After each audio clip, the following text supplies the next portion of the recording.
اعوذ باللہ من الشیطان الرجیم بسم اللہ الرحمن الرحیم اللہم صلی علی محمد و آل محمد۔ شوگر کا مرض ہونے کی وجہ سے بہت لوگ پریشان رہتے ہیں کیونکہ بعض اوقات احتیاط کے باوجود یہ تکلیف کا باعث بن جاتا ہے۔ شوگر کے مریض کے اکثر زخم بھرے نہیں جاتے، اس سے شوگر کا السر اور گینگرین بھی کہتے ہیں، جس جگہ جسم میں اگر کہیں زخم ہو جائے تو اس حصے کو ڈاکٹر کاٹنے کا مشورہ دے دیتے ہیں تاکہ یہ جسم کے باقی حصوں کو متاثر نہ کر سکے۔ اگر آپ یا آپ کا کوئی جاننے والا کسی ایسے ہی مسئلے سے درپیش ہے تو اس کے لیے ہم ایک بہت آزمایا ہوا نسخہ بتا رہے ہیں۔ 10 سے 15 دن باقاعدگی سے علاج کریں اور اس کے بعد جو چاہیں فیصلہ کریں، لیکن یہ شرط ہے کہ جو میرا نسخہ ہے وہ آزمایا ہوا ہے۔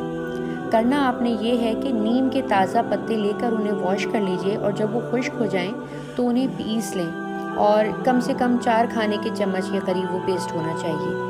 تل کا تیل آرام سے مارکیٹ میں مل جاتا ہے۔ نیم کے پتوں کا پیسٹ ہلکی آنچ پر تل کے تیل میں ڈال کر پکانا ہے۔ جب نیم کے پتے جل جائیں تو آپ اس بنے ہوئے پیسٹ کو یعنی آئل اور جلے ہوئے نیم کے پتوں کا پیسٹ کاٹن کی مدد سے زخموں کے اوپر لگائیں اور بینڈیج کر دیں۔